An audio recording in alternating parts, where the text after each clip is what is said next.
శైలేంద్రకి rowdy Rishi photo పంపిస్తాడు. Rishi photo చూసి Shailendra shock అయిపోతాడు. ఇదేంటి అచ్చం రిషిలా ఉన్నాడు అని అనుకుంటాడు. జూమ్ చేసి దగ్గరగా పెట్టి చూస్తాడు. కన్ఫర్మ్ వీడు రిషిలానే ఉన్నాడు. ఇదేంటి ఆటో డ్రెస్లో ఉన్నాడు, కొంపతీసి రిషిగాడు బతికే ఉన్నాడా అని అనుకుంటూ ఉంటాడు శైలేంద్ర. లేదు, రిషి బ్రతికి ఉండే ఛాన్సే లేదు. ఎందుకంటే డిఎన్ఏ రిపోర్ట్స్ అన్నీ రిషి చచ్చిపోయాడనే ఆధారాలను చూపిస్తున్నాయి. వీడెవడో రిషిలా ఉన్నాడు అంటే మనుషులను పోలిన మనుషులు 7 ఉంటారంటారు కదా, వీడు కూడా అలానేనేమో రిషి పోలికలతో ఉన్నాడేమో అనుకుంటూ ఉంటాడు శైలేంద్ర. ఈ ఫోటో పంపించాక కంపల్సరీగా నాకు ఫోన్ చేస్తాడు. కానీ ఆ అమ్మాయి గురించి ఏం చెప్పాలి, ఇప్పుడు ఈ రిషి గారి గురించి ఏం చెప్పాలో నాకు అర్థం కావట్లేదు. రిషి ఉన్నాడు అంటే ఇప్పుడు ఆ అమ్మాయి గురించి కూడా చెప్పాల్సి వస్తుంది. ఆ అమ్మాయిని కాపాడింది ఇతనే అని చెప్పాల్సి వస్తుంది. ఆ అమ్మాయిని చంపలేదు, వీడు కాపాడాడు అని ఆ శైలేంద్రకి తెలిస్తే నన్ను చంపేస్తాడు కాబట్టి అని అనుకుంటూ ఉంటాడు రౌడీ. అంతలో శైలేంద్ర రౌడీకి ఫోన్ చేస్తూ ఉంటాడు. అమ్మో, ఇలా అనుకున్నానో లేదో వీడు ఫోన్ చేస్తూనే ఉన్నాడు అనుకుంటూ ఏం చెప్పాలి అనుకుంటూ ఆలోచించుకుంటూ ఫోన్ లిఫ్ట్ చేస్తాడు. సార్ బాగున్నారా సార్ అని అంటాడు. నేను బాగున్నానురా, ఇంతకీ ఇప్పుడు నువ్వు ఒక ఫోటో పంపించావు కదా, ఆ ఫోటో ఎవరిది అని అంటాడు. అచ్చం రిషేంద్ర భూషణ్ లాగానే ఉన్నాడు సార్, అందుకే అతను కనిపించగానే ఫోటో తీసి మీకు పంపించాను, మీకు ఏమైనా ఉపయోగపడుతుందేమో అని. కానీ రిషేంద్ర భూషణ్ చనిపోయాడు కదా సార్, ఇతనేంటి అచ్చం అతనిలానే ఉన్నాడు, అతనే ఇతనా ఇతనే అతనా అని అంటాడు రౌడీ. రే, నువ్వు కన్ఫ్యూజ్ అయ్యి నన్ను కన్ఫ్యూజ్ చేయకు, అయినా రిషేంద్ర భూషణ్కి ఆటో తిప్పుకునే కర్మేంట్రా అని అంటాడు శైలేంద్ర. నాకు కూడా అదే డౌట్ వచ్చింది సార్, కానీ ఒక చిన్న సమస్య వచ్చింది సార్ అని అంటాడు రౌడీ. ఏంట్రా అది అని అంటాడు శైలేంద్ర. ఏమీ లేదు సార్, మొన్న అమ్మాయి వస్తారని స్పృహలో లేనప్పుడే గొయ్యి తీసి గోతులో పెట్టి పాతి పెట్టేశాం కదా సార్ అని అంటాడు రౌడీ. అవును, నాకు ముఖం చూపించలేదు కదా అని అంటాడు శైలేంద్ర. అవును సార్, అప్పటికే మా వాళ్ళు పని సగం పూర్తి చేసేసారు, అందుకే చూపించడం కుదరలేదు. కానీ ఇప్పుడు ఆ సమాధి ఖాళీగా ఉంది సార్ అని అంటాడు రౌడీ. ఏం చెప్తున్నావురా, ఖాళీగా ఉండడం ఏంటి, చనిపోయిన మనిషి లేకపోవడం ఏంటి అని అంటాడు శైలేంద్ర కంగారుగా. సార్, అసలు ఏం జరిగిందంటే మేము ఆ రోజు పని పూర్తి చేసేసాం సార్, కానీ తర్వాత ఎవరో వచ్చి ఆ గొయ్యని తవ్వి ఆ అమ్మాయిని తీసుకువెళ్ళిపోయారు సార్. తర్వాత ఆ ప్లేస్లో బొమ్మ పెట్టారు, ఆ అమ్మాయిని ఎవరో ఒకరు ఆటోలో తీసుకువెళ్ళారంట. తర్వాత రోజు మన వాళ్ళు ఇక్కడ వాళ్ళని ఎంక్వైరీ చేస్తే చెప్పారు అని అంటాడు రౌడీ. రే, నీకు అసలు బుర్రుందా, ఆ బుర్రలో మెదడుందా, అసలు నువ్వు రౌడీ అలా అయ్యావురా, నాకు అర్థం కావట్లేదు. ఎవరైనా చంపేసిన తర్వాత గొయ్యిలో పూడ్చిపెడతారు, నువ్వేంట్రా చంపకుండానే గొయ్యిలో పూడ్చిపెట్టడం ఏంట్రా? ఇప్పుడు చూడు, గొయ్య ఓపెన్ చేసి మరీ ఎవరో తీసుకువెళ్ళారు అని చెప్తున్నావు. నాకు అసలు డౌటు, నువ్వు నిజంగానే చంపేసావా వస్తారని, లేకపోతే కట్టుకథ చెప్తున్నావురా అని అంటాడు శైలేంద్ర. రౌడీకి షాకింగ్గా అనిపించి, అమ్మో దొరికిపోయేలా ఉన్నానే, దొరకకూడదు అనుకుంటూ, సార్ చంపలేదు సార్, ఎలాగో స్పృహలో లేదు కదా, కప్పెట్టేస్తే అదే చేస్తుందిలే అనుకున్నా, కానీ ఎవరో తీసుకువెళ్తారని నేను మాత్రం ఊహించనా ఏంటి అని అంటాడు రౌడీ. నాకెందుకో డౌట్గా ఉంది సార్, ఆ కాపాడింది ఈ ఆటో డ్రైవరే అని అనిపిస్తుంది సార్ అని అంటాడు రౌడీ. రే, చేయాల్సిందంతా చేసి ఇప్పుడు అదయ్యింది ఇదయ్యింది అని కట్టుకథలు చెప్తున్నారా? అసలు మిమ్మల్ని నమ్ముకున్నందుకు నా చెప్పుతో నేను కొట్టుకోవాలరా అని అంటాడు శైలేంద్ర. సార్, ఇప్పుడు ఏం చేద్దాం చెప్పండి అని అంటాడు రౌడీ.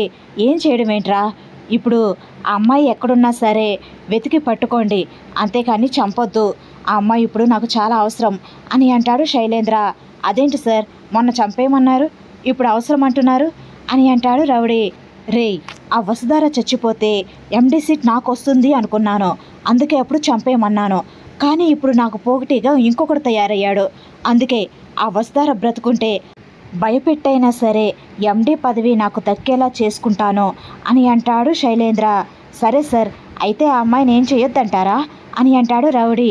అదే కదరా చెప్పేది, ఆ అమ్మాయి ఎక్కడుందో కనుక్కుని అడ్రస్ నాకు చెప్పండి అని అంటాడు శైలేంద్ర. సరే సార్, మరి ఆ ఆటో డ్రైవరు అని అంటాడు రౌడీ. వాడు రిషి అయితే ఈ జన్మలో నేను ఎండి అవ్వలేను, కాబట్టి వాడు రిషి అయితే వాడిని చంపేసి నాకు చెప్పండి అని అంటాడు శైలేంద్ర. అంతలో దేవయాని శైలేంద్ర దగ్గరికి వస్తుంది. ఏంటి నాన్న, ఏదో రిషి అంటున్నావు, ఎవరితో మాట్లాడుతున్నావు అని అంటుంది దేవయాని. రిషి లాంటి పోలికలతో ఎవడో ఒకడు కనిపించాడంట మన వాళ్ళకి, ఆటో డ్రైవర్లా ఉన్నాడంట. అందుకే వాడు రిషి అయితే కనుక నాకు ఎప్పటికైనా ప్రాబ్లమే వస్తుంది, కాబట్టి వాడిని చంపేయండి అని చెప్తున్నాను అని అంటాడు శైలేంద్ర. ఇదిగో ఫోటో కూడా పంపించారు అని శైలేంద్ర దేవయానికి ఫోటో చూపిస్తాడు. ఆటో డ్రైవర్ గెటప్లో ఉన్న రిషిని చూసి దేవయాని షాక్ అయిపోతుంది. ఏంట్రా వీడచ్చం రిషిలానే ఉన్నాడు, కొంపతీసి రిషియేనా అని అంటుంది దేవయాని. లేదమ్మా, రిషి అయితే చంపేస్తారులే మన వాళ్ళు, నువ్వేం టెన్షన్ పడుకో అని అంటాడు శైలేంద్ర. వాడు నిజంగా రిషి అయితే ఆటో డ్రైవర్లో ఉండవలసిన కర్మ వాడికెందుకు, ఎప్పుడో ఇంటికి వచ్చేవాడు. రాలేదు అంటే వాడు రిషి కాదు, రిషి పోలికలతో ఉన్నవాడు. వాడు మనకి ప్లస్ అవుతాడురా, వాడిని మనం వాడుకునే విధంగా వాడుకోవాలి అని అంటుంది దేవయాని. అంటే ఏం చెప్తున్నావు మామ్ అని అంటాడు శైలేంద్ర.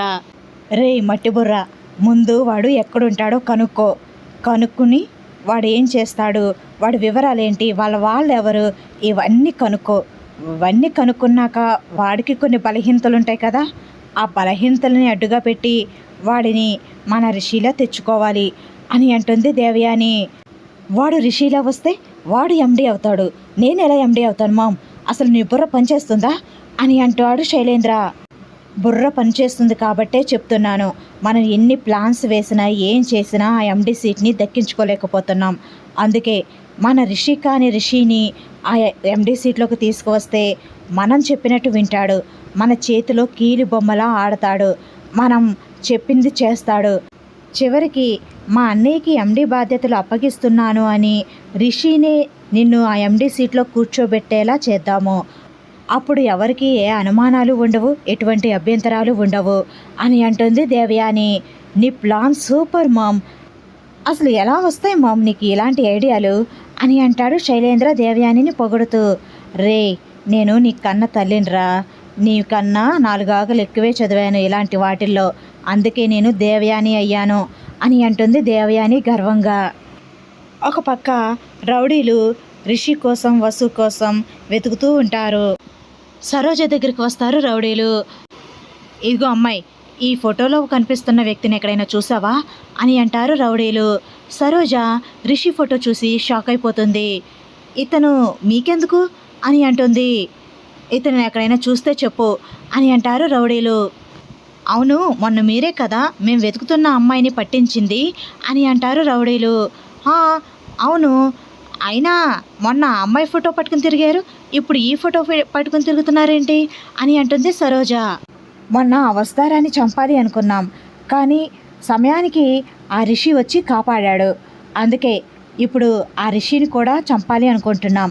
భార్యాభర్తలిద్దరిని చంపేస్తే ఒక పీడ వదిలిపోతుంది, మా బాస్ ఇచ్చిన పని కంప్లీట్ అయిపోతుంది అని అంటాడు రౌడీ.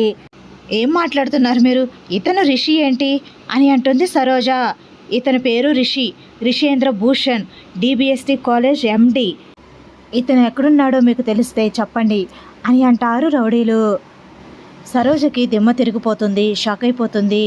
వస్తారా చెప్తుంటే నేనేదో అనుకున్నాను, అంటే వస్తారా చెప్పేది నిజమేనా, అతను మా రంగబావ కాదా, రిషి సారా, మరి రిషి సార్ అయితే మా రంగబావలా ఎందుకుంటున్నాడు, అసలేమీ అర్థం కావట్లేదే.